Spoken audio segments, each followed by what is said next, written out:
Eh bien, nous avons au micro pour l'introduction de ce merveilleux podcast Sylvain Françonnet, que vous avez déjà vu et entendu la dernière fois dans l'épisode qui est sorti le 14 juillet sur l'écran.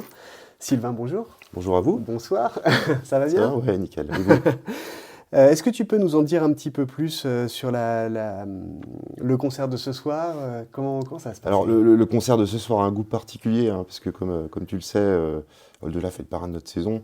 Eh oui. On a eu cette petite rencontre le 2 juillet dernier et qui nous donne un petit avant-goût de l'ambiance qu'on pourra avoir, parce qu'il vient présenter ce soir son album Saint-Valentin, qui a fait ça le comble à l'Olympia au printemps dernier, pour ses 50 ans. Donc c'est extraordinaire de l'avoir ici. Ouais. Je tiens aussi à remercier dans le cadre de ce concert Nicolas Zénone de Cénize, Bien sûr. puisque c'est une co-réalisation entre Cénize et l'Écrin. Donc on a pu avoir Oldelaf en bonne collaboration, donc c'est très bien, on est super contents. Oui, ça va être génial. Là, on est passé un petit peu voir les balances sur Oldelaf et ça va être forcément super, quoi. Quelles sont les actualités de l'écrin là? Donc on a parlé un peu de la programmation le 14 juillet la dernière fois. Après Oldelaf, on a quoi? Pierre Lapointe la semaine prochaine? Absolument, on a Pierre Lapointe, on a également Marco D, Marc Daniel, qui est un jeune artiste, on va dire, qui se lance dans la chanson, qui est dijonnais et qui vient présenter ses textes et son travail. Donc ça, c'est un concert à dimension privée, mais je tiens quand même à le mettre un petit peu à l'honneur, puisque il a quand même une belle énergie, une vraie envie de faire découvrir son travail d'écriture et de chant. Il s'inspire des plus grands chanteurs et paroliers français, donc c'est quelqu'un qui a une vraie richesse et il est très sympathique. Donc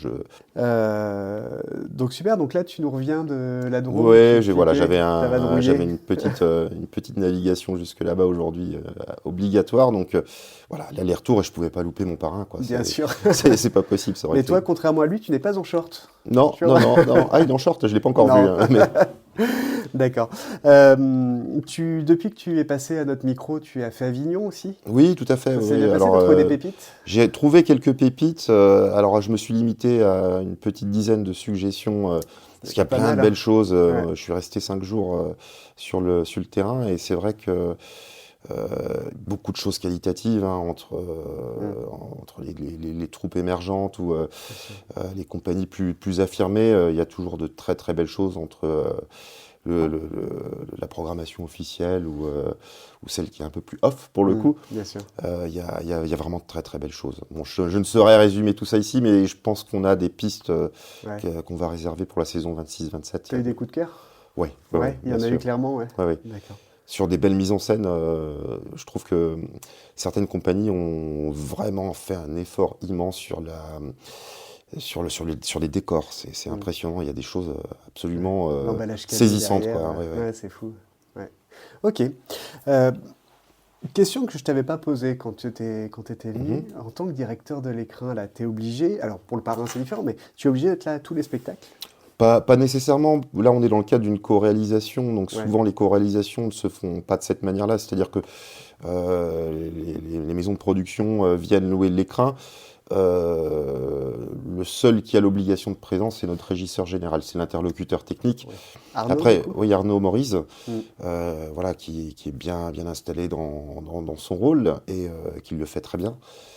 Mais en tout cas, on essaye de faire le maximum. Après, moi, j'ai un autre pan d'activité qui est celui de la direction culture, avec mon collègue Alain Buonocor qui gère l'escale et le service culturel. Qui n'est pas le moindre des pans de ton... Non, c'est tout aussi intéressant, c'est complètement différent, mais Bien on sûr. a d'ailleurs, ça me permet de mettre l'accent sur cette petite salle qui est très sympathique, qui est la salle Jean Gabin au sein de l'escale, anciennement Espace Georges Brassens. Oui.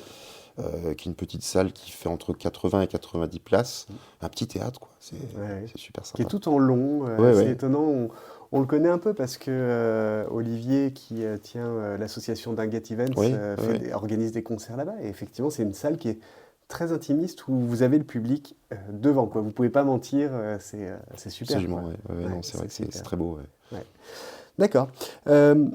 Est-ce qu'on peut alors parce que je sais que tu es un homme chargé, évidemment, qu'est-ce qu'on peut te souhaiter pour 2025-2026? Eh bien, déjà pour l'écrin, lui souhaiter ce qui se produit aujourd'hui, c'est-à-dire que jusqu'à la fin de cette année civile, tous les spectacles programmés en propre par l'écrin sont complets. Complet, ouais, c'est fou ça. Donc c'est une bonne dynamique. Alors j'ai pas forcément l'historique en tête, mais je crois que c'est une des premières fois comme ça sur un début de saison où notre propre programmation affiche totalement complet. Alors j'aimerais bien dire que tous les spectacles programmés par nous d'ici la fin de la saison le soient. Le dernier, on le sait, Calogero affiché complet en 48 heures. On a des beaux artistes comme Miossec qui viennent ici et bon, voilà, ça commence à bien démarrer. Et puis, il y a ces artistes un peu, peut-être un peu trop oubliés et pourtant qui ont marqué leur temps, comme Art Mengo. Le 6 mai, c'est quelqu'un qui n'a pas fait de scène depuis quelques temps, mais qui se relance dans un projet avec son acolyte accordéoniste Lionel Suarez, qui est un accordéoniste virtuose. Ils ont un beau duo et voilà, je tiens à le valoriser parce que c'est un immense artiste et lui aussi un immense parolier. Bien sûr. Oui. Alors espérons que tout soit aussi complet que ce soir, ça c'est certain. Nous, avec Clémence, on a craqué la moitié de notre PEL parce que tout était bien. Enfin, la programmation est vraiment bonne. Est-ce que tu as une idée? Alors c'est peut-être un peu loin, mais pour 2026-2027, tu aurais un artiste que tu aimerais avoir en particulier? Mais je peux pas en parler, là on va pas spoiler, mais on a quelques idées. Après, je pense qu'au sein de l'équipe, il y a des envies. On a eu de très belles propositions, mais qui pour nous étaient vraiment trop chères dans un budget de contrat de session. Voilà, non plus, je vais pas dévoiler mais c'est vrai qu'il y a eu des artistes très très grande dimension nationale. C'est la preuve que ça plaît. À l'image de Calogero, mais là, budgétairement, c'est très très compliqué de l'imaginer, quoi. Et est-ce qu'on pourrait pas imaginer un jour, parce que tu sais bien qu'Olivier, au-delà d'être photographe, c'est un grand chanteur, quoi. Une scène avec Olivier Bizio, tout le monde rêverait, tu ferais complet en, 48 minutes. Est-ce que tu pourrais l'imaginer? Bien, écoute, on peut peut-être se rapprocher avec Olivier puis en parler. Pour 2027. Parfait. Merci beaucoup, Sylvain. Merci à vous d'avoir accordé ce temps-là. Merci à toi. Et puis on suit l'actualité de l'écrin avec attention. Ouais, merci beaucoup. À bientôt. Bienvenue dans Plein Phare. Tu me l'as retiré de la bouche. Présenté par Clem, Nico et Flo. Tu pourrais le lécher avant de partir. Un podcast pour mettre l'art en lumière. Quand est-ce que ça se finit quand il boire un verre de vin? Vous aimez, c'est français. Aujourd'hui, nous allons retracer le parcours d'un grand artiste polyvalent, que beaucoup d'entre vous connaissent bien. Né à Paris en 1975, il est une figure singulière et complète de la scène française. Il est à la fois auteur, compositeur, interprète et musicien. Bien qu'il soit souvent associé à la chanson humoristique, réduire sa carrière à ce seul aspect serait occulter une trajectoire riche, marquée par une formation musicale solide, des collaborations marquantes et une capacité flagrante à être avant-gardiste sur bien des points. Avant de devenir ce qu'il est aujourd'hui, il ancre sa passion dans un parcours académique, en suivant des études de musicologie après son bac. Cette formation théorique fut une pratique entamée dès l'enfance avec le piano et la composition dès son plus jeune âge. Après avoir été animateur et enseignant en musique, il décide de se consacrer pleinement à sa carrière artistique. Sa première expérience de groupe notable, à mon goût trop peu connue aujourd'hui, c'est Les Petits Humains, fondé en 1997. Il y est le chanteur principal et l'on peut y découvrir ses textes. Le groupe explore déjà des modes de diffusion alternatifs pour l'époque. Leurs 2 albums, Quand viendront les jours et L'Explorateur, étant principalement disponibles en ligne ou à la fin des concerts plutôt que dans le commerce traditionnel. En 2000, un tournant majeur s'opère. Il crée le groupe Oldelaf et Monsieur D. Ce duo va occuper la scène pendant 10 ans, consolidant la réputation d'Oldelaf. Leur collaboration s'achève par un concert d'adieu prestigieux et symbolique à l'Olympia, le 30 janvier 2010. Si ça vous dit rien, peut-être que la chanson Le Café vous parle davantage, non? Parallèlement, il est important de noter sa polyvalence. En 2003, il rejoint brièvement le groupe Les Fatal Picard, notamment pour l'album Picardia Independenza. La séparation d'avec Monsieur D marque le véritable lancement de sa carrière solo. Il ne repart pas seul, mais s'entoure de 4 musiciens qui incarnent des personnages sur scène, ajoutant une dimension théâtrale à ses concerts. En 2011, il sort son premier album solo, Le Monde est beau. Magnifique album, Le Monde est beau. C'est cet album qui va le révéler au grand public, porté par un titre en particulier, La Tristitude. plus qu'une simple chanson, la tristitude, contraction de tristesse et de solitude, est un concept qu'Oldelaf développe. Le succès est immédiat et dépasse le simple cercle des amateurs. Le succès lui ouvre les portes des médias nationaux, il est invité sur des plateaux de référence comme Taratata, Vivement Dimanche et devient chroniqueur régulier sur une petite radio aux côtés d'un certain Michel Drucker, je crois. Bon, si vous connaissez. Rien que ça. Il lancera également, toujours dans l'idée d'être au plus proche de son public, la tristitude des internautes, où il demande à chaque personne de donner sa propre phrase sur le sujet. Et ça débouchera sur la tristitude des internautes, titre disponible en téléchargement. Mais ce qui distingue Oldelaf à cette époque, c'est sa démarche innovante. Pour financer le clip La Tristitude, il fait appel au financement participatif sur la plateforme KissKissBankBank. L'objectif était de 10 000 €, il est largement dépassé, il atteint plus de 17 000. Oui, à l'époque, c'était novateur. Aujourd'hui, c'est plutôt courant, je vous l'accorde. Cet argent lui permet de financer non pas 1, mais 3 clips. Il innove encore avec le clip de la chanson Le Monde est beau, qui utilise une application Facebook pour créer une version personnalisée pour chaque internaute. Une première en France à l'époque. Cette première tournée solo, qui passe par le Trianon, s'achève logiquement là où la précédente s'était terminée, sur la scène de l'Olympia, en janvier 2013. Oldelaf s'affirme dès lors comme un pionnier du financement participatif en France. Il réitère l'opération pour son deuxième album, Dimanche, pour l'album Goliath aussi, où il lèvera près de 80 000 € je crois. C'est vous dire l'amour et la confiance que son public lui porte.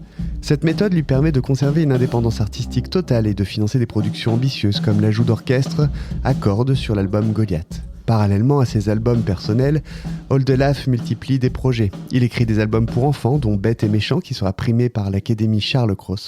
Il joue la comédie, notamment le rôle du cheval à bascule dans la comédie musicale Le Soldat Rose 2. Il devient un chroniqueur radio et télé recherché, chez Stéphane Bern sur RTL ou plus récemment en chronique quotidienne sur France Inter dans la bande originale. Son parcours est celui d'un artiste complet. Parti d'une formation en musicologie, il a su naviguer entre les groupes, les duos et une carrière solo qu'il a bâtie en totale indépendance.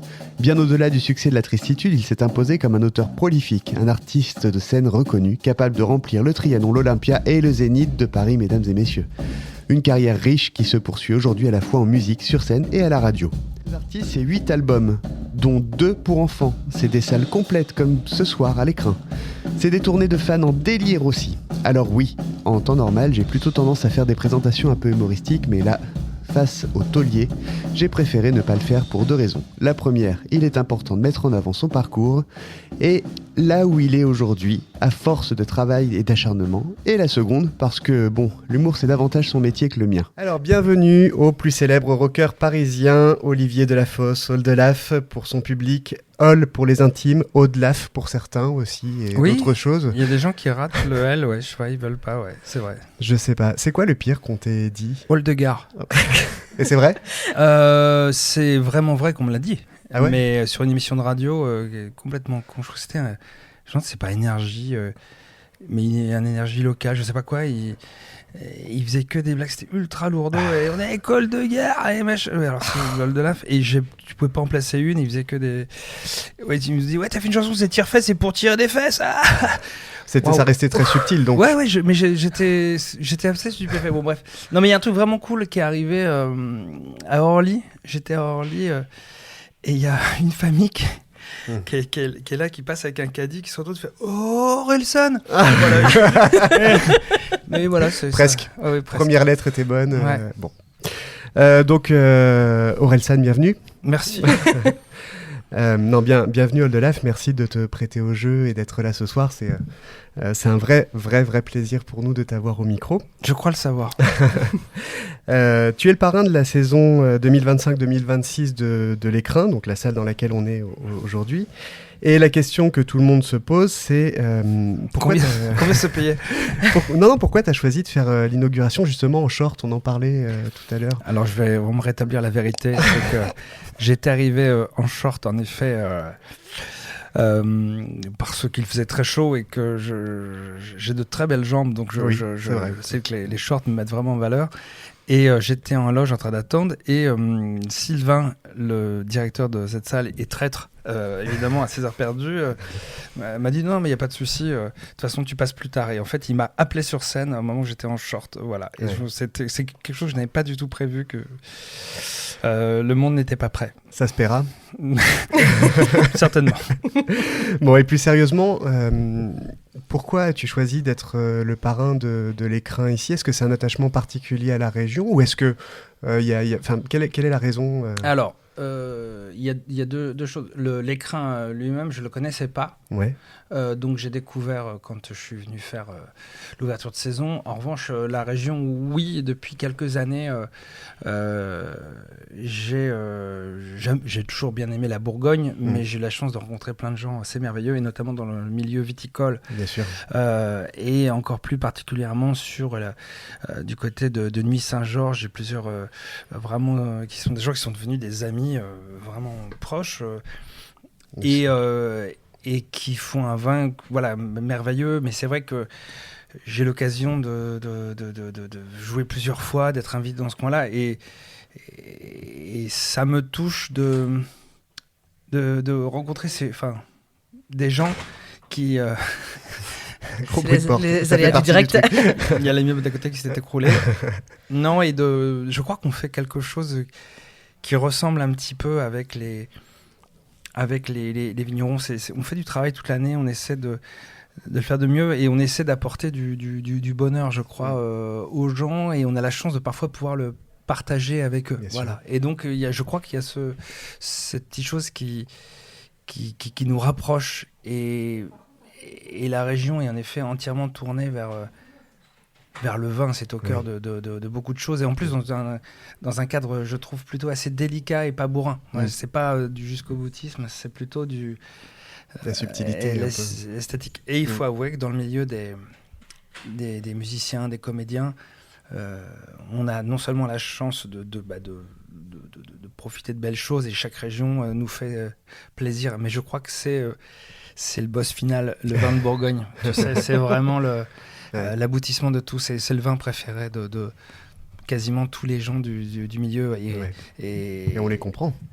Mais c'est bien construit. Je pense que quand on doit apprendre à goûter du vin, je pense qu'en effet, c'est celui qui arrive en dernier. Et puis après, il y a des histoires budgétaires aussi. Donc il faut le faire à un moment où tu peux t'en payer aussi. Mais bon, voilà.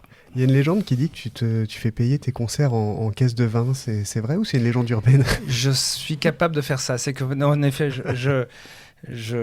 c'est un deal qu'on a eu avec Sylvain, justement. Quand j'étais venu pour la ouverture de saison, il m'a dit combien tu veux. Je peux pas prendre de sous. En revanche, je sais pas si t'as une petite caisse de Gevrey ou... Voilà. Et il m'a payé. Alors, c'est du blanc. J'ai eu aussi un peu de crément, mais c'est surtout du blanc, mais de très, très grands blancs. Et j'ai pas été volé sur le voyage, ouais. En tout cas, sache que si tu es content d'être dans cette région et partager tous ces moments et tout ce bon vin avec nous, c'est, je pense, très réciproque de la part de tous les gens qui ont pu t'accueillir aujourd'hui. Et c'est bien aussi de briser un peu cette image du bourguignon un peu froid, tel qu'on l'entend. Le Dijonnais, des fois, on lui dit un peu froid. Alors, je pense qu'il peut y faire froid. Écoute, je dois avouer que c'est une chance que moi je peux avoir. En fait, c'est qu'on est quand même... Moi, je rencontre les gens dans un cadre de fête. En fait, quand tu viens quelque part, c'est pas vrai qu'en Bourgogne, mais quand tu joues quelque part, c'est le soir de fête. Les gens attendaient ça. Parfois, on payait la place. Parfois, on fait de la route pour venir te voir, espérer ce moment. Et puis, même les gens qui organisent, il n'y a pas non plus 200 dates par an, tu vois. Donc, il y a quand même une volonté de faire plaisir, d'accueillir. Donc, tu croises des gens qui sont quand même tout contents. Et puis, je crois aussi faire des chansons qui sont sur... la bonne humeur, le partage, j'essaie de voir d'échanges, de changer au maximum. Je rencontre les gens à la fin, tu vois, sur les autographes, on parle un petit peu. Donc je pense avoir un côté chaleureux. Bon, après ça arrive qu'on fasse des concerts qui commencent un petit peu sur la réserve, mais très vite, je pense que les gens sont ça se débride un petit peu. Ouais, carrément.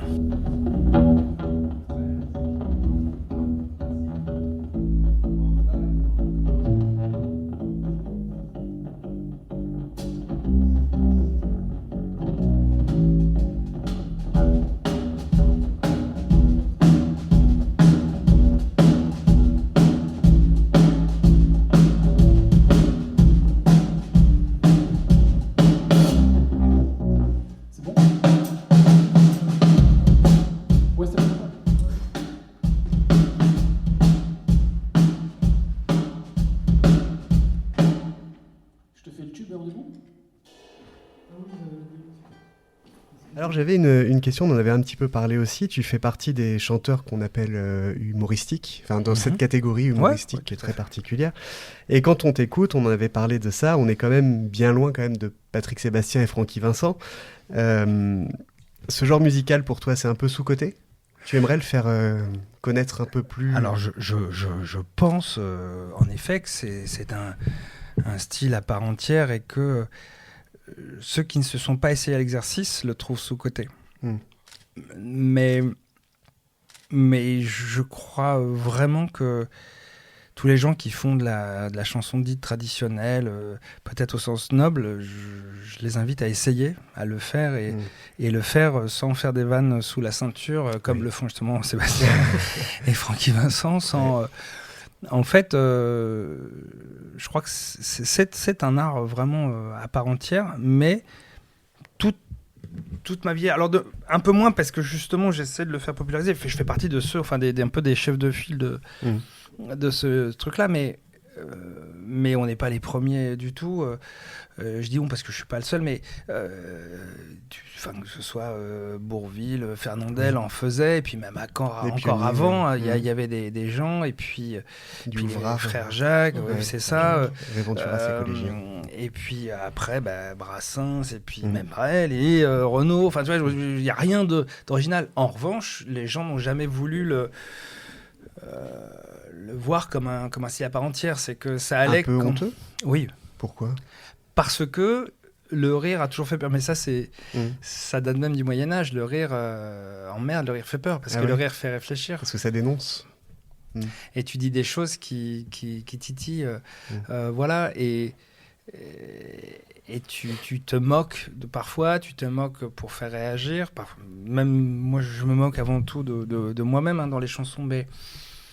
Mais je pense que les gens ne s'y penchent pas forcément. Il y en a certains qui pensent qu'une chanson n'est pas faite pour faire rire. Il ne faut pas faire rire. Tu n'as presque pas le droit. C'est une erreur, c'est un écueil de faire rire. Et tu prends, et même des Beatles faisaient rire dans les chansons. Tu vois ce que je veux dire ? C'est que c'est pas une honte. Et même les grands compositeurs classiques dans les opéras, il y a des moments de bouffonnerie en fait, vraiment. Donc on sent que ça te touche. Ça me touche surtout, c'est que je trouve ça tellement catégorique de dire la chanson humoristique n'est pas un vrai style, n'est pas un vrai courant, que tu n'aimes pas telle ou telle chanson. Oui, maintenant je pense que tu peux ne pas aimer ce courant-là. Je respecte tout à fait ça, mais c'est vrai que c'est un combat. Et toute ma vie, par exemple à la radio, on m'a vraiment, et j'ai eu l'occasion de le constater, mais vraiment le programmateur d'une très grosse chaîne de radio qui vient me voir me dire mais je suis tellement fan, j'aime tellement la chanson, la tristitude, mais je la passe tout le temps. Je la mets tout le temps chez moi. D'accord, donc je vais la programmer. Ah bah non, c'est humoristique. C'est fou, okay. Ce que tu disais, ça te ferme les portes des festivals aussi, des choses comme ça. Oui, et beaucoup par des gens qui n'ont jamais vu. Qui connaissent pas. Non. Oui, c'est par ignorance. Par ignorance, voilà. Non, et puis en plus, si je faisais que ça, je dis pas, mais c'est pas le cas. C'est pas le cas. Et puis tu arrives aussi quand même à faire des chansons humoristiques qui balancent un petit peu, qui dénoncent. Moi, je pense notamment à Tout le monde fait du bruit, ou La peine de mort aussi, d'ailleurs. Bien sûr. Et à partir du moment où il y a un message, on devrait laisser un peu plus la tribune à ce style de chansons-là, quoi. Ouais, et puis elles peuvent parfois ne pas en avoir. C'est des chansons de bonne humeur. En tout cas...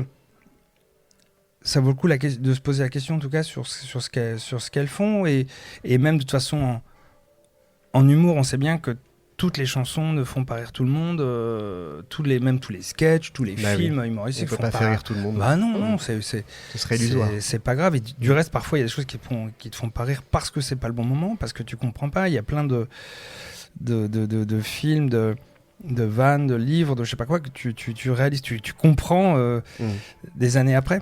Ouais, des fois, quand tu es jeune et que tu réécoutes 10-15 ans après, tu comprends pas les mêmes choses, effectivement. Non. Bon, alors, on va passer à une petite rubrique animée par Clem qui est silencieuse, mais qui regarde et écoute. Je vais tout donner. Ça s'appelle le Kalarnikov.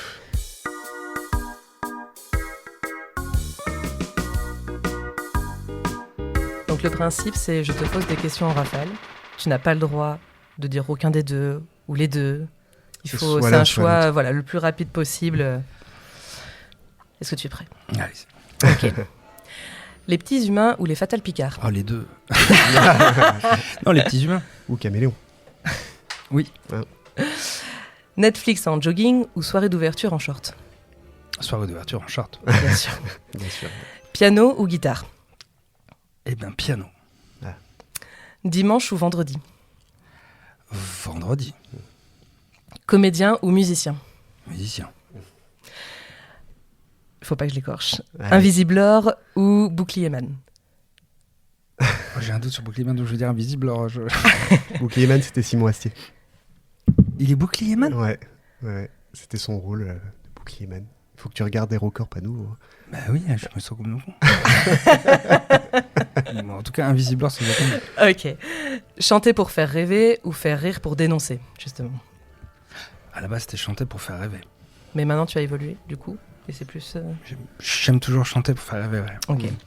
Et la petite dernière, partir un jour sans retour ou effacer notre amour? Ouais, je sais, c'est la plus dure. Et il hésite vraiment. Partir un jour sans retour. Merci beaucoup. On va revenir sur certaines réponses. Donc, les petits humains ou Fatal Picard, t'as absolument pas hésité pour le coup? Bah non, parce que les Fatales, c'était un passage de 2 ans et que c'était très instructif, mais c'était pas mes chansons. Tu vois, j'ai appris le rôle de Simon. J'ai appris un peu à jouer d'ailleurs à la guitare électrique à ce moment-là, parce que c'est pas le même instrument.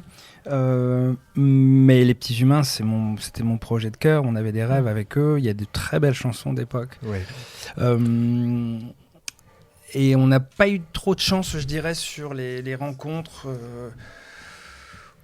Mais on avait beaucoup de rêves. Ouais, on avait beaucoup de rêves et on a fait des albums qui n'étaient pas très matures, mais parce qu'on n'avait pas ni de réalisateur d'album, ni de manager, ni de machin. Donc on l'a fait. Moyens, ouais, on a fait 2 albums, mais dedans, je trouve vraiment qu'il y a de très belles chansons. Est-ce qu'ils sont toujours dispo sur le site des petits humains? En libre téléchargement? Ouais. Je crois que oui. Je vous incite à écouter peut-être La fille qui pleure sur le rebord du monde. Ah, merveilleuse, qui est, celle-là. je crois, ma chanson préférée. Écoutez-la. Elle est très peu connue, écoutez-la. Tu parlais de guitare électrique, justement, donc piano ou guitare, pareil, t'as pas hésité? Écoute, c'est mon premier amour. Quand j'étais petit, je voulais aller m'inscrire... mes parents me proposaient de faire la musique, ce qui était un très beau cadeau. J'ai essayé d'aller m'inscrire, je voulais faire la guitare, parce que j'avais vu Johnny en faire, je trouvais ça très chic, et je me suis pas rendu compte qu'il en jouait pas lui-même. Mais bon. Non, pas du tout. Et donc, j'ai dit au conservatoire que je voulais faire de la guitare. Le prof a regardé mes ongles, il a rigolé, vous ferez jamais de guitare, vous mangez les ongles. Ok. Bon, très bien. Ça c'est fait. Le coup près est tombé. Donc je me suis retrouvé inscrit en piano et ça a été un petit peu... j'aimais bien l'instrument, j'étais assez doué, je crois même, mais on faisait que des exercices. C'était le conservatoire, c'était un enseignement très à l'ancienne. Et j'ai dit un truc que j'ai fait, c'est à savoir, je dis que le jour où j'aimerais bien avoir plus de temps, et le jour où j'arrêterai le conservatoire, je me mettrai à jouer de la musique. Et c'est ce qui s'est passé. C'est-à-dire que le conservatoire, je comprenais rien de ce que je jouais, mais je jouais. Et le jour où j'ai arrêté le conservatoire, j'avais 12 ans et j'ai commencé la musique à ce moment-là. Oui. Et je le dis de manière très claire comme ça, c'est que je me suis mis à jouer, et tant et si bien que j'étais pianiste de bar fin de la 3e, donc j'avais 14 ans. J'étais pianiste de bar. Il y a une dizaine d'années, quoi. Il y a une dizaine d'années, je te remercie de ça. De rien. Et oui, et le piano, c'est aussi quand même l'instrument du compositeur de base, souvent. Et c'est celui qui permet le mieux de comprendre la musique. Oui. Pour la grammaire musicale, on ne peut pas, je trouve, vraiment comprendre les harmonies. Pour moi, peut-être que c'est presque fondamental. Totalement. Je crois que si on veut vraiment comprendre les enjeux, il y a besoin de voir les choses sur un clavier à un moment. Ouais. Et juste, guitare ou ukulélé? Oh, guitare quand même. Parce que le ukulélé c'est fun, mais c'est moins complet peut-être. Ouais, tu peux pas. Non, ouais, tu peux pas. Ouais, si sur une île déserte, je prendrais quand même la guitare, tu vois, parce que tu peux faire beaucoup plus de choses et puis c'est plus riche, Mais le yuku, c'est très rigolo, c'est un bon complément, on va dire. Mais pas. Je trouve pas que ce soit une fin en soi. Voilà. Non. Ok. Et puis, pour la petite dernière, dimanche ou vendredi, t'es parti direct sur vendredi. Est-ce que c'est une préférence sur la chanson ou c'est une préférence sur le jour de la semaine ? Pour le jour de la semaine, on va dire vendredi, c'est plutôt... pour beaucoup, c'est le jour de tous les possibles, en fait. C'est de relâchement. La chanson a un côté très, très glauque parce que c'est la fête obligatoire. Après, quand tu commences à sortir et que tu es un peu plus jeune, ce qui est intéressant, c'est justement les fêtes dans des jours qui ne sont pas prévus comme des fêtes. C'est l'improvisation, c'est ça qui me... Les fêtes prévues de longue date, ça se passe pas comme tu voulais, c'est comme ci, comme ça, bon bref. Mais non, j'ai eu un très très gros blues du dimanche pendant très longtemps, toute ma jeunesse, parce que c'était lié aussi toute une ambiance. J'aimais beaucoup mes grands-parents, mais on y allait tous les dimanches en gros, et ils prenaient un malin plaisir, vraiment, quand il faisait 35 dehors, qu'ils chauffaient quand même leur appartement en plus au cas où. Et faire un bon un pot-au-feu, quoi, tu vois, des choses comme ça, ou un plat d'hiver, un truc bien chaud en plus, quoi. Et que il fallait que je prépare les contrôles de physique du lundi matin, et je me rappelle je pense que c'était de l'angoisse qui montait. Je me disais, je veux pas, c'est un inconfort qui était extraordinaire. Et ça m'a sauvé quand j'ai abandonné la science physique. Ah bah oui. D'une part, non, mais surtout c'est que je me suis mis à jouer au foot tous les dimanches, et moi j'ai toujours aimé beaucoup le foot, j'en ai fait beaucoup. À un moment, je joue encore du reste quand je peux, et malgré mon corps généreux, athlétique. C'est ça que tu voulais dire. Bien sûr. T'as carrure de rugbyman, on peut le dire. Un peu plus, ouais, c'est vrai. Mais non, j'ai plutôt joué au foot, et le dimanche était le jour du foot, et ça a transformé les dimanches. Enfin, grâce à ça, voilà, j'ai joué. J'avais plus peur du dimanche. Il n'y avait plus cette angoisse. Au contraire, je faisais un truc que j'adorais et j'attendais le dimanche, voilà. Et puis le lundi après, à partir du moment où j'ai fait ce qui me plaisait, aujourd'hui, j'ai jamais l'angoisse du dimanche parce que je suis content d'arriver au lundi, je suis content d'arriver au mardi parce que tous les jours, je fais des choses qui m'éclatent, ouais.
Pas peur du temps. J'ai pris 50 ans cette année, et je suis... Enfin, t'es forcé de faire un petit bilan, si tu veux. Un point. Et quand tu t'arrêtes sur le point, et je suis plutôt fier. En fait, je suis content de ce qui m'est... J'ai une jolie vie, quoi. Je me suis donné les moyens d'eux, mais j'ai rencontré les bonnes personnes qui m'ont permis de continuer de vivre ce truc-là. Donc, j'ai une chance, tu vois, et c'est ça, chaque semaine, et il y a son lot de surprises, de rencontres, de bons moments. Je vis avec je travaille avec des gens que j'aime, et ce qui est un luxe extraordinaire. C'est moi qui les ai choisis. Ouais,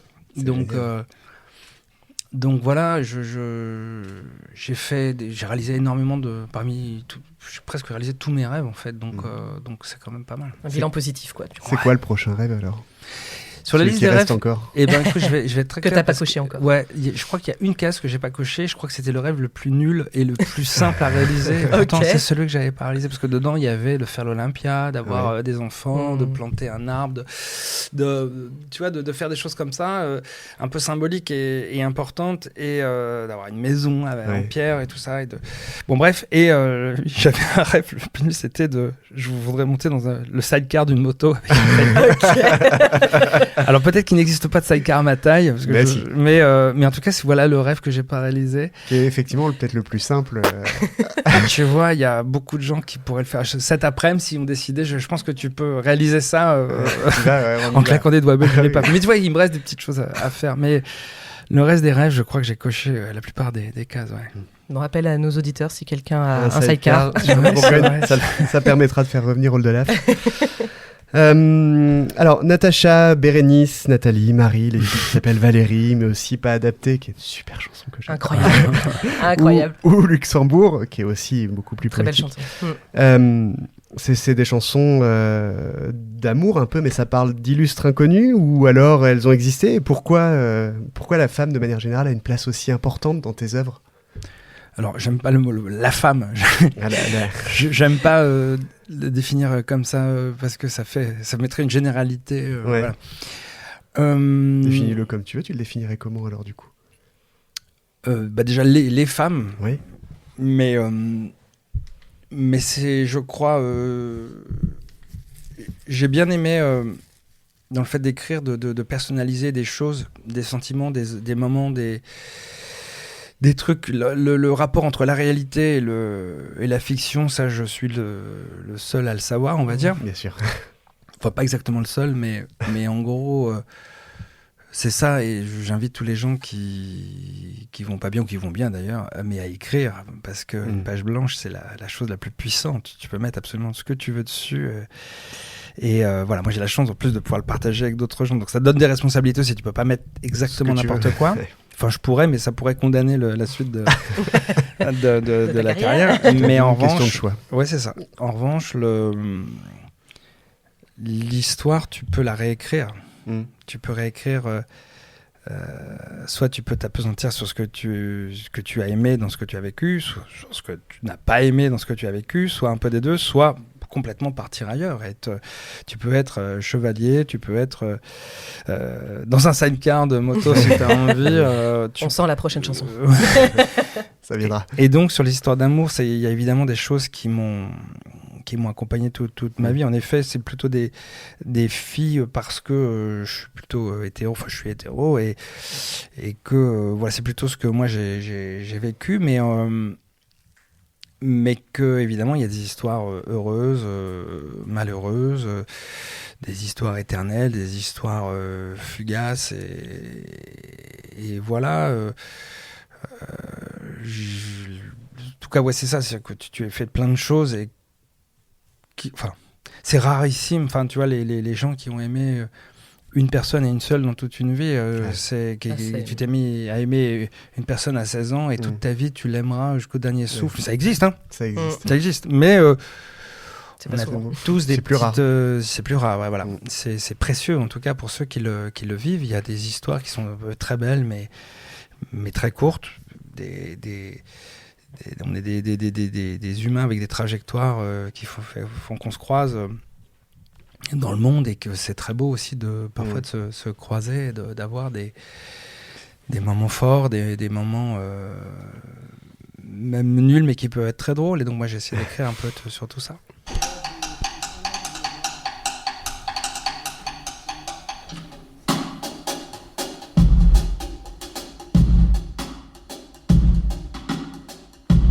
Quels sont tes sujets de prédilection ? C'est vraiment le sujet sur lequel tu aimes écrire et tu t'en lasserais jamais, tu pourrais faire tout un album. Sidecar. Les sidecars et le bâtard m'ont racheté. Un peu ta technique. Non mais l'amour, justement, j'ai beaucoup écrit sur l'amour et je continuerai de le faire. Le dernier album est consacré à ça. C'est vraiment que des situations d'amour avant, après, pendant. Saint-Valentin ? Oui, Saint-Valentin, exactement. Pas celui qui va sortir. Non, là pour le coup, l'autre. On en parlera. C'est ça. Non, Saint-Valentin, évidemment, est tout entièrement conçu autour de l'amour, et puis c'était déjà le cas avant, et je trouve que ça parle à tout le monde, évidemment, et qu'on a beaucoup de choses encore à écrire, à découvrir, peut-être aussi pour s'aider les uns les autres, se dire on n'est pas tout seul à vivre ce malheur, peut-être pas tout seul à vivre ce bonheur parfois, mais ça parle à des gens. Donc la métaphore, la manière d'arriver à décrire ces histoires m'intéresse beaucoup. Donc voilà. Ensuite, sur les choses, j'aime beaucoup le malaise. Créer un malaise. C'est vrai. Surtout sur les chutes de tes chansons. Créer, mais qu'il y ait des situations de malaise ont tendance à me faire rire, et parce que ce que j'aime, c'est que tu ne définisses pas comment tu dois réagir à ça, parce que chacun peut être... J'ai eu la chance de vivre des choses totalement incroyables. D'ailleurs, c'est une scène mais qui existe dans un film, mais moi je l'ai vécu avant même que ce soit dans un film, mais c'est... ma tante est décédée jeune, beaucoup trop jeune. Et on est allé disperser ses cendres dans le bocage normand, et puis sa meilleure amie, en dispersant les cendres, s'est pris un coup de vent, donc elle a pris toute ma tente. Elle était entièrement blanche de cendres. Que dans les films, tu as raison. Et c'est la fin du Big Lebowski où il y a cette scène, mais sauf que moi je l'ai vécu dans la vraie vie. Et tu sais pas ce que tu dois faire. Tu sais pas si tu dois éclater de rire ou pleurer, aider, tu dois garder de la distance, de la dignité ou pas. De l'eau, non. Te dire, tu sais pas ce que c'est. Il y a pas de code, mais et voilà, ma maman qui m'a offert cette scène tout à fait charmante, qui était avec, on était avec la maman du père de mon frère, et qui lui dit à la fin du repas, écoutez, Madame Bic, elle s'appelait Madame Bic, je me permets de vous dire, écoutez quand même, vos cheveux, je sais pas ce que vous avez fait, mais ils sont magnifiques, ils sont très très beaux, d'habitude ils sont un peu... Oui, c'est parce que c'est une perruque, j'ai le cancer en fait, je suis en chimiothérapie. Voilà. Et donc, voilà, c'est que... Et moi j'étais à la table, tu sais pas trop si tu dois finir ta bouchée, peut-être essayer de mourir, comme ça, t'auto-consumer. Et voilà. Quelle horreur. D'accord. Merci pour ce partage d'expérience. Bon, je te sais un homme très occupé. Tu vas aller aux balances là probablement. Je suis un homme pressé. Un homme pressé. On n'a plus le droit. On n'a plus le droit de chanter ça. Non, là on va devoir couper ou le biper parce que sinon, du noir d'essai c'est fini. Noir d'essai. Noir d'essai.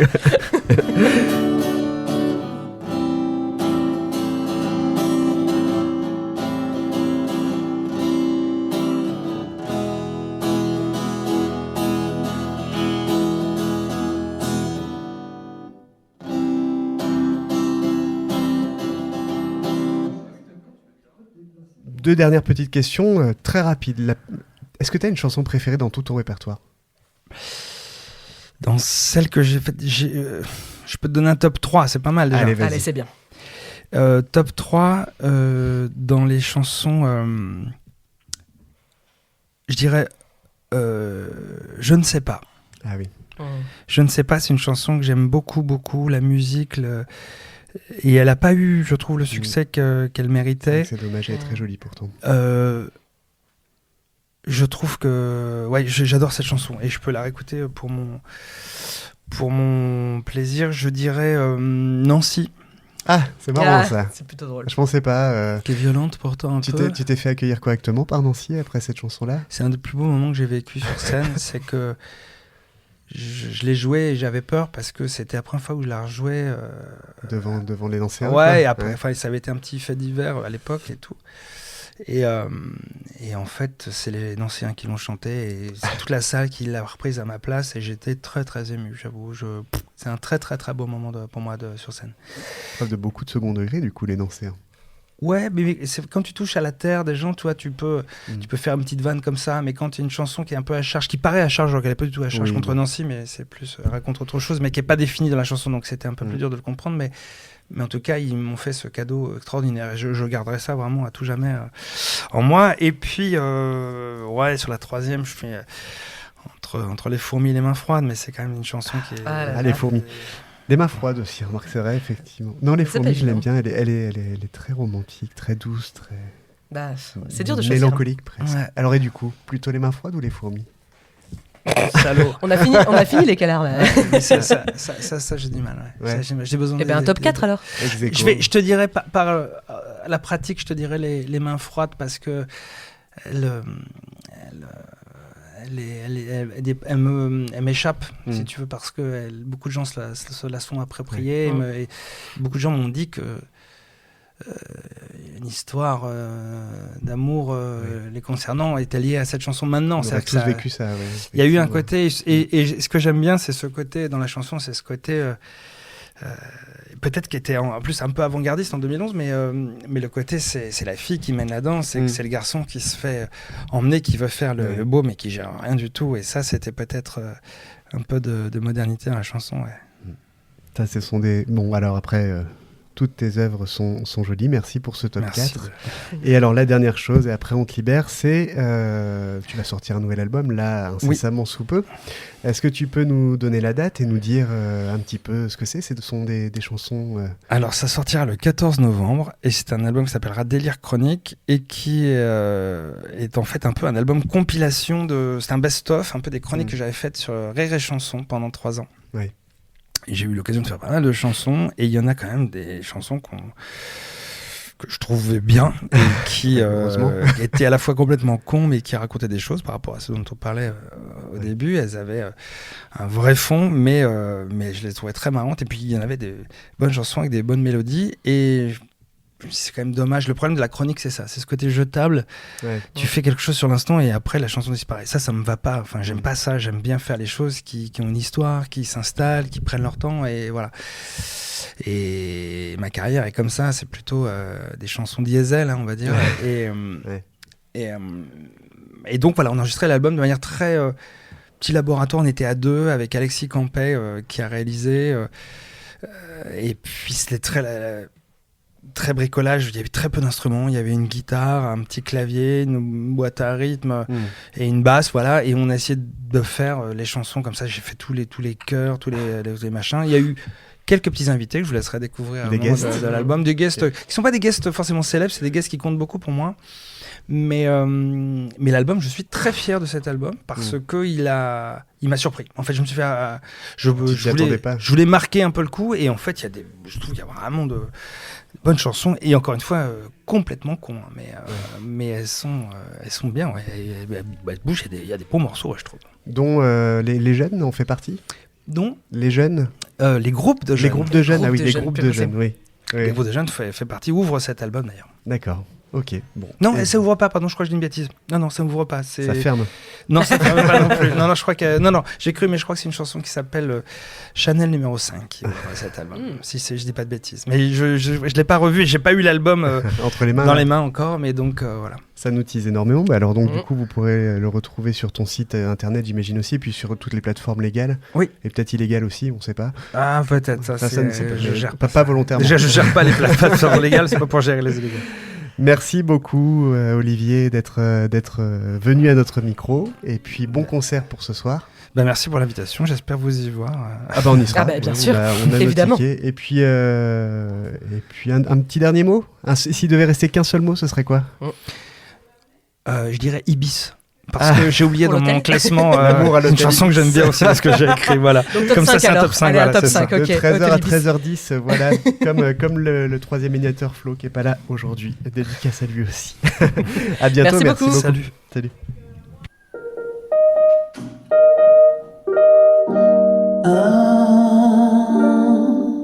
La belle histoire.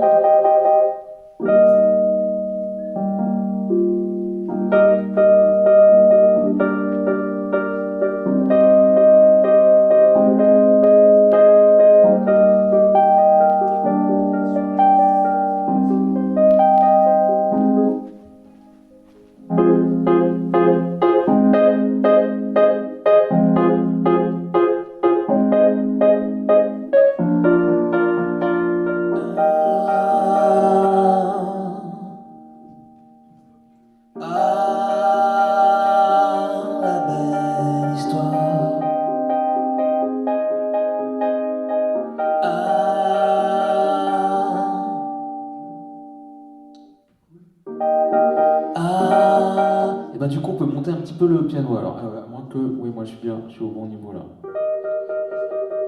La belle histoire.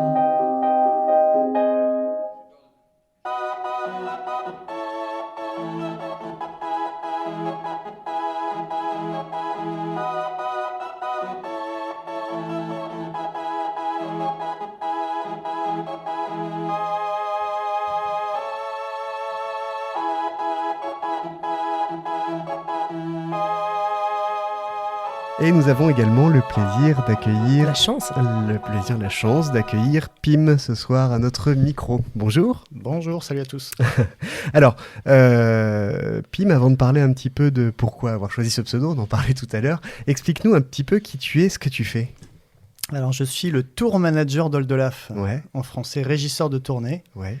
Et donc, je suis Oldelaf sur toutes les dates. Ouais. Je suis un peu l'homme de l'ombre, quoi.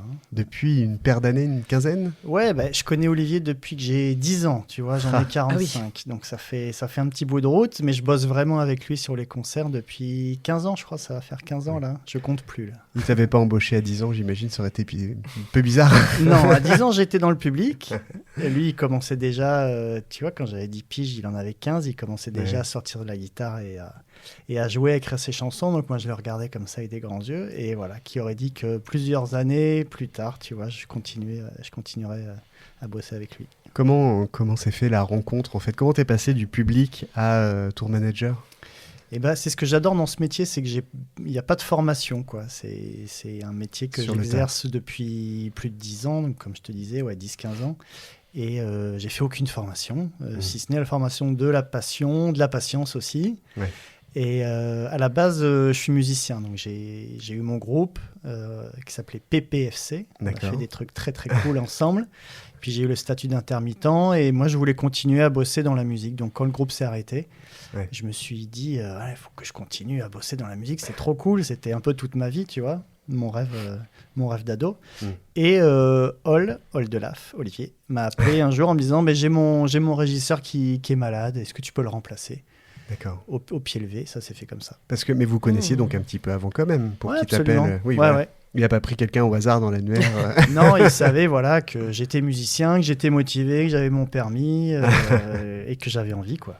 Et alors, tu dis tu étais musicien, on l'est toujours un peu, musicien. Ouais, j'étais guitariste, chanteur, auteur-compositeur, ce que je fais moins maintenant. Bien sûr. Voilà, et comme je trouve ça chouette d'avoir plusieurs vies dans une vie et plusieurs choses, quoi, plusieurs passions, plusieurs activités. C'est une page de ma vie que je suis en train de tourner un petit peu. Ah oui.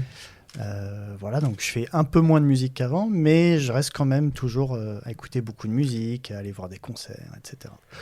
Maintenant qu'on est là tous les trois, tu peux bien nous avouer, entre nous, c'est bien toi qui écris tous les textes et qui fais toutes les musiques d'Oldelaf. Voilà, c'est ça. Absolument. C'est moi qui lui ai donné l'idée de la tristitude, le café c'est moi, tout ça, absolument. Oui, d'accord, tu touches l'intégralité des royalties de toute façon.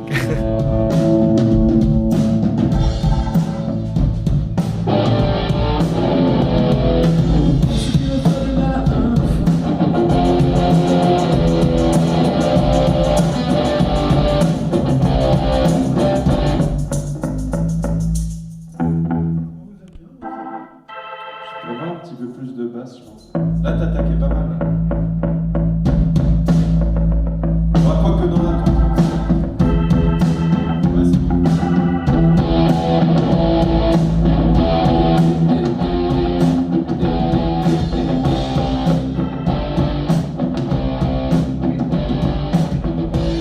Les gars, pour moi, tu peux jouer la basse, tape.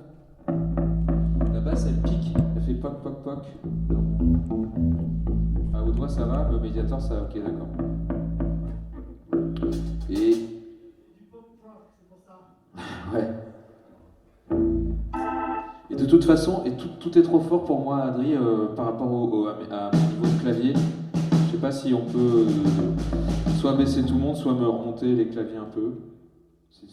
Ok. Et alors donc du coup, ce métier-là, donc qui consiste à faire un peu la figure de l'ombre, la petite main quelque part de Oldelaf, explique-nous un peu plus en détail ce que c'est.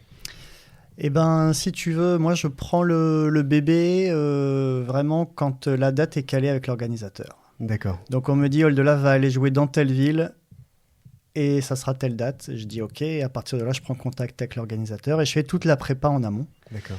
Pour essayer que tout soit très fluide. On est 10 personnes sur la route, même 11, avec la personne qui nous suit avec le van backline.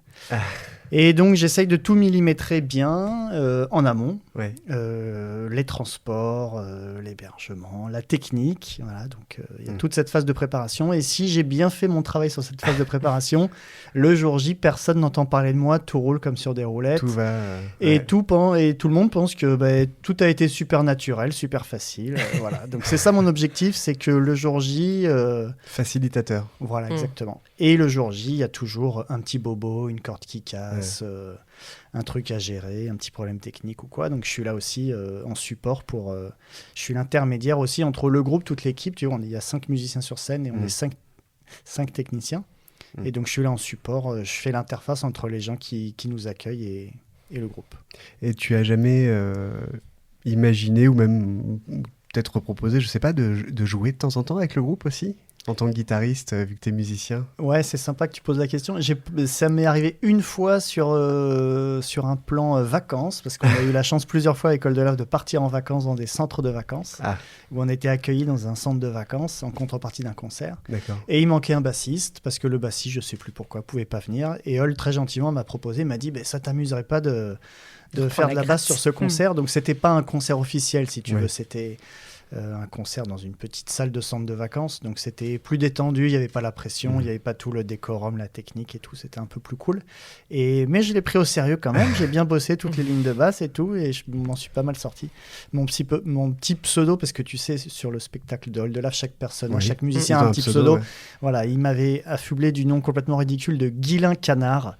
Et donc j'étais Guilain Canard le temps d'une soirée, et c'était un bon souvenir. Oh, ridicule, pas tant, non, Clem, t'en penses quoi?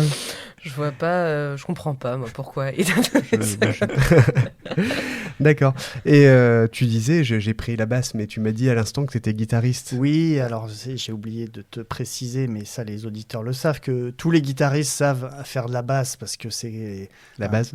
C'est un peu un instrument de la même famille. Alors les bassistes vont pas être contents que je dise ça, mais... Et ça va grincer. C'est un petit peu... Voilà, c'est un peu plus simple que la guitare, dans le sens où si on sait faire l'un, généralement on sait faire l'autre. Ils vont effectivement pas être contents. Voilà. Alors vous envoyez toutes vos réclamations à Mi Bassiste à plein phare. Exactement, à plein phare directement.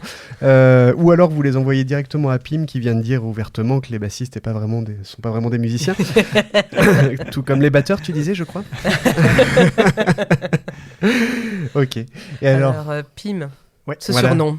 Pourquoi parce que mon vrai prénom c'est Pierre-Marie et quand j'arrivais dans les salles de spectacle, très vite, je disais mon prénom et je voyais qu'au bout de 5 minutes, les gens avaient oublié. Alors ça devenait Jean-Marie, Pierre-Louis, Pierre-Yves. Ça trop dur pour eux, quoi. Ouais, trop compliqué. Trop long pour les gens. Ouais, trop long, trop compliqué. Et donc Pim, j'ai remarqué, j'en ai fait l'expérience qu'une fois que je l'avais dit.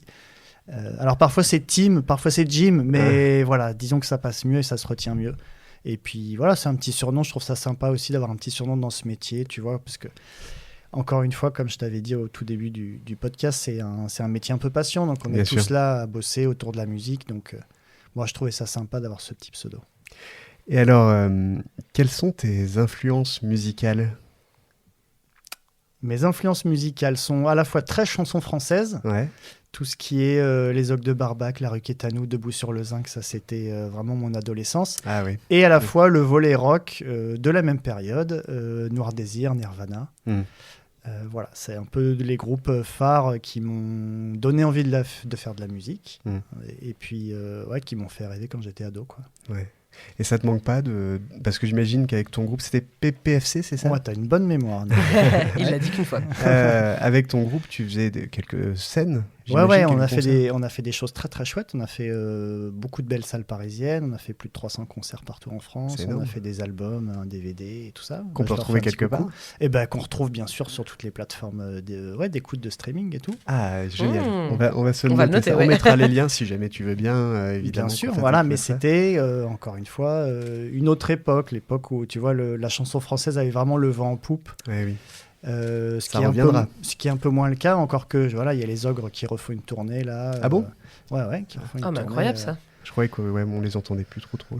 Si. Donc voilà, moi à l'époque les groupes qui nous inspiraient, avec qui on jouait, c'était eux, c'était les Hurlements de Léo, tout ça, voilà. Ouais. Je sais pas si les auditeurs de Plein Phare ça va leur parler, mais il y a moyen. Une partie des auditeurs. Moi ça me parle en tout cas, parce que on a sensiblement le même âge, même si tu fais plus jeune évidemment, mais on a sensiblement le même âge. Il y avait aussi un peu plus vieux dans ces gens qui ont aussi influencé un peu cette musique-là. Il y avait les VRP, moi que j'adorais, que je trouvais merveilleux. Et que j'ai jamais pu voir en concert. Les VRP, ça fait partie des groupes qui ont influencé Oldelaf énormément. Je ne sais pas si tu en as parlé, mais voilà, ça fait partie. On n'a pas eu le temps. Non, on n'a pas eu le temps. On n'a pas eu le temps. Tu sais, les stars.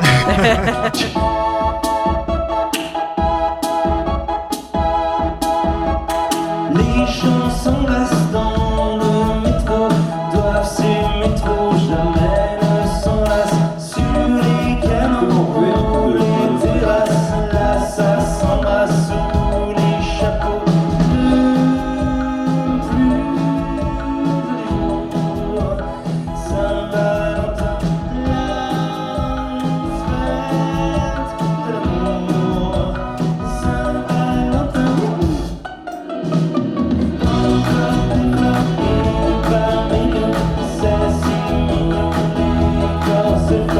Et Cupidon pour les âmes sœurs accroche au cœur ses hameçons. Le plus joli jour, Saint-Valentin, la fête de l'amour, Saint-Valentin.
Ouais, c'est cool. Tu peux gratter. Ouais, par exemple, salut, le plus joli jour. C'était un peu moins de voix de Hall. Ah bah super. Moi aussi, figure-toi, un petit peu moins aussi de voix de Hall. Très bien, je prends des notes de tout ça. Et moi je veux pas. Moi, je voudrais plus de la voix de Hall, s'il te plaît. Non, c'est pas vrai. Non, est-ce que tu peux me baisser un tout petit peu la drum, s'il te plaît? Ah bah super. Et moi, je veux un peu plus de gratte électrique, s'il te plaît. Moi, un micro-chouille de gratte aussi, encore, hein, je pense, Adrien. Et tu peux gratouiller ta basse, ça parle. Non, la basse, c'est bon, ça. Et je veux bien que tu remontes encore un petit peu mes claviers, Adri. Un petit chouille de 3, stop.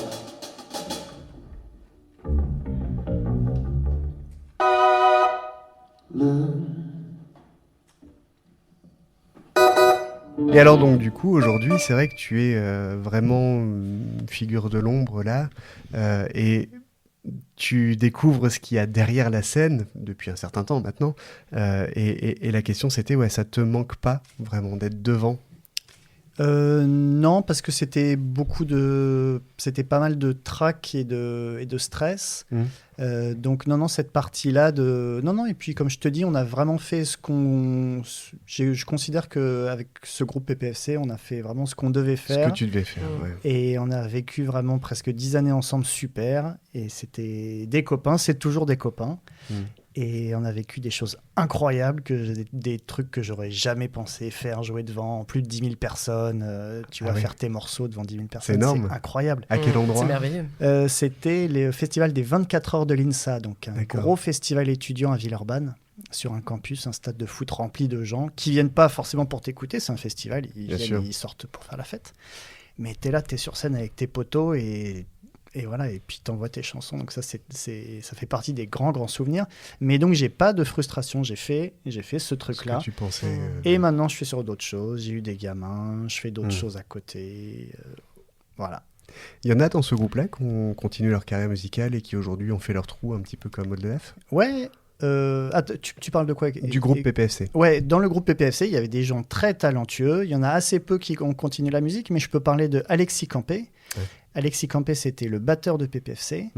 Et la boucle est bouclée, puisque c'est lui qui vient de réaliser le prochain album d'Oldelaf, qui sort le 14 novembre. Il nous en a parlé, ouais, tout à fait. Donc lui, si les gens ne connaissent pas, il a réalisé des albums pour Volo, il a réalisé plusieurs albums pour Oldelaf. Et il a son projet actuel en ce moment qui s'appelle ANK, qui va faire un gros carton. Voilà. Ça, c'est annoncé. Oui, bien sûr. Pour être dans ton poste actuel, donc avec derrière à faire en sorte que tout se passe bien, est-ce qu'il faut absolument apprécier la musique de l'artiste que l'on représente, selon toi? Alors, c'est pas un prérequis, c'est pas nécessaire, mais c'est vrai que comme on fait beaucoup de dates ensemble, c'est vrai que si tu apprécies pas la musique de l'artiste que tu suis, ça va vite être compliqué. Ouais, ça va être long. Si tu apprécies pas la personne aussi, j'imagine. Et voilà, et c'est ce que j'allais te dire. C'est le plus important, c'est quand même d'avoir une affinité humaine avec la personne. Et Oldelaf est quelqu'un qui aime beaucoup s'entourer, qu'on soit un groupe de potes et qu'il y ait une bonne connivence. Une famille. Je dirais peut-être pas jusque-là, mais c'est vrai qu'on est tous bienveillants les uns envers les autres et on s'entend bien. Et voilà, donc c'est très important qu'il y ait comme ça ce rapport sain entre tout le monde. Il n'y a pas d'histoire d'ego, tu vois, de musiciens qui ont la grosse tête ou machin. On est là juste, on vient dans les salles, on arrive, on fait le spectacle et l'objectif de la journée, c'est que tout se passe bien. Profiter. Et que les gens ressortent avec le sourire et la banane et qu'ils aient passé une bonne soirée. Et comme c'est le cas et que ça fait près de 15 ans que ça se passe, tu vois, je continue et c'est génial, quoi.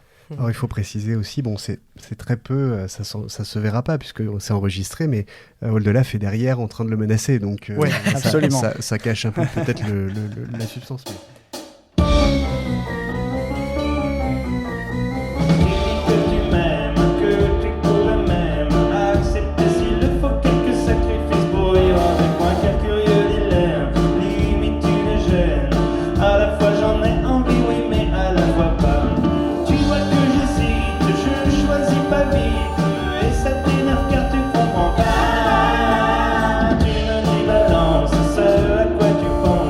Ça va pas te plaire.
Ok.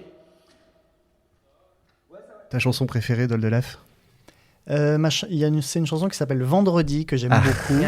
Une chanson, c'est un peu sur le même thème que La Tristitude. Un peu morose. Que les gens connaissent sûrement. Vendredi, peut-être qu'ils la connaissent un peu moins, donc je les invite à aller écouter Vendredi. Voilà. D'accord. Tu disais que tu fais en sorte que tout se passe bien, et maintenant que tout se passe bien, tout va bien se passer ici, tu fais quoi pendant les balances, pendant tout ça? Tu as un rôle encore? Moi, si tu veux, j'essaye de faire en sorte que Hall ne pense à rien de matériel et de technique. Oui, qu'il se concentre sur son concert. Il arrive sur scène, il sait que les guitares sont accordées, il sait que les guitares sont au bon endroit, qu'il y a la bouteille d'eau, qu'il y a la serviette. Les masseuses. Voilà, exactement. Non, mais tu vois, voilà, mon taf, c'est aussi de faire en sorte qu'il soit le mieux possible confort et qu'il pense que à la musique. Donc, qu'il n'y ait pas de stress, qu'il soit détendu et que tout se passe bien. Voilà. Et pendant le show, je suis là sur le côté, ça peut arriver, une corde qui casse, un pied de micro qui tombe. Oui. Voilà, tu fais de la technique quand même derrière. Alors, je fais pas de technique, c'est-à-dire j'ai pas accès aux consoles. Là, tu vois, devant toi, tu as une petite console. Moi, je suis pas assez doué, c'est un de mes regrets, mais je suis pas assez doué pour pouvoir faire du son ou de la lumière, peut-être dans une autre vie. Ça s'apprend. Ta prochaine vie, peut-être. Voilà. Tu sais, nous, on a Olivier qui prend des photos actuellement, il y connaissait rien en lumière et maintenant c'est un... c'est un pro. Un pro. Ouais, il arrive à allumer, éteindre. Il acquiesce. D'accord, donc toi tu remplaces, enfin tu gères les imprévus en fait, même une fois que le concert est en cours. Ouais, absolument.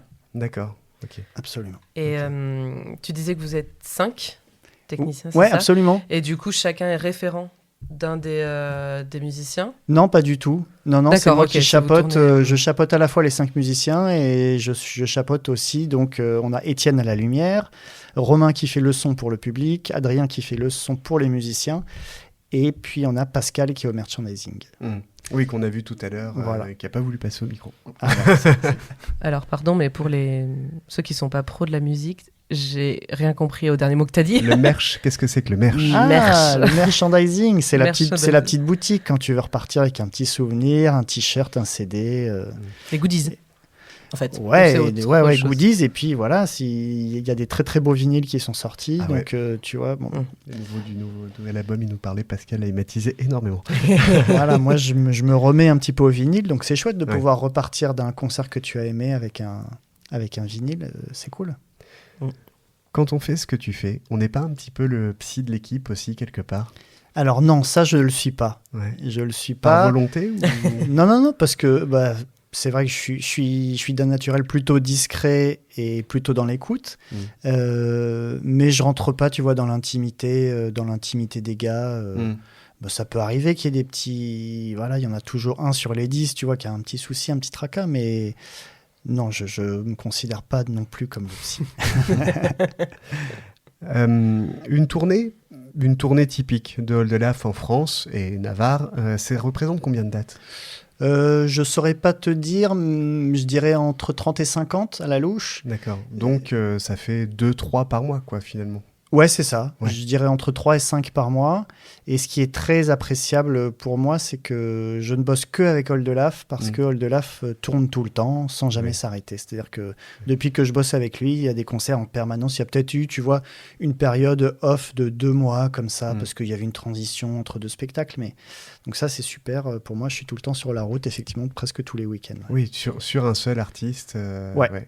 Et tu dis presque tous les week-ends, c'est-à-dire que les spectacles se jouent particulièrement en fin de semaine, jamais en début, milieu? Ouais, ça a pu arriver, tu vois. L'autre fois, on était un dimanche soir en Suisse, parce que le lendemain, c'était férié en Suisse. Mais généralement, oui, les concerts se concentrent sur les jeudis, vendredis, samedis. D'accord. Et ils sont gérés de façon à ce que ça soit plus ou moins groupé, j'imagine. Tu peux pas faire Suisse et après Bordeaux et après Marseille. Détrompe-toi. Parfois, on a ce qu'on appelle des routings. Ça veut dire des trajets entre 2 dates qui sont un peu compliqués. Par exemple, la date à Genève dont je te parle, le dimanche, on était la veille au fin fond de la Vendée.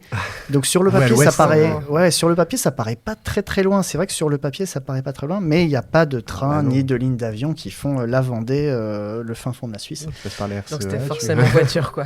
Donc il y a un petit peu de taxi, après il y a un peu d'avion, et après il y a de la voiture et tout ça. Donc dans la même journée, ça peut nous arriver de prendre 4 moyens de transport différents dans la même journée Mais ça, c'est pas toi qui gères pour le coup.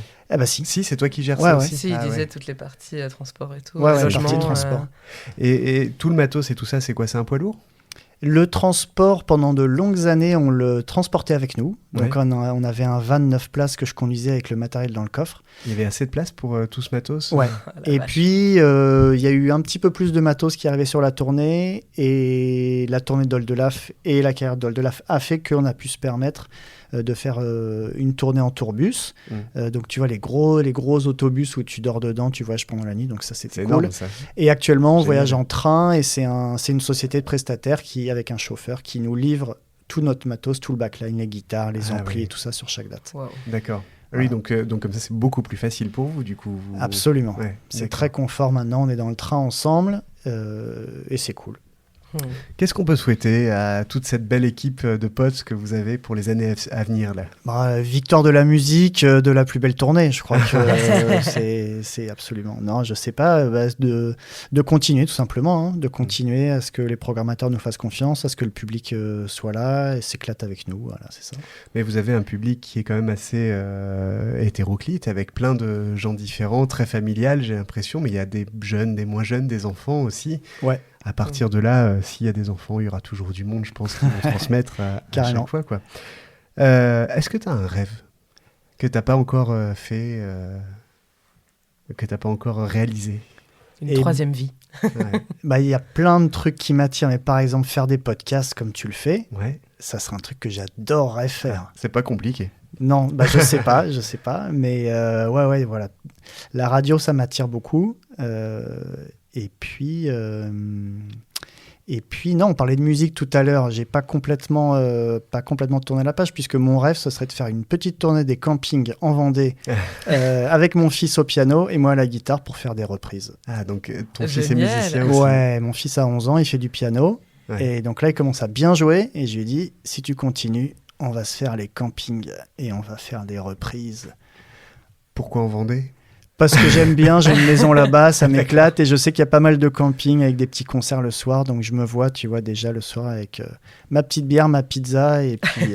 c'est vraiment simple, mais juste qui fait un peu, quoi. Ouais, exactement. Juste être là. Okay.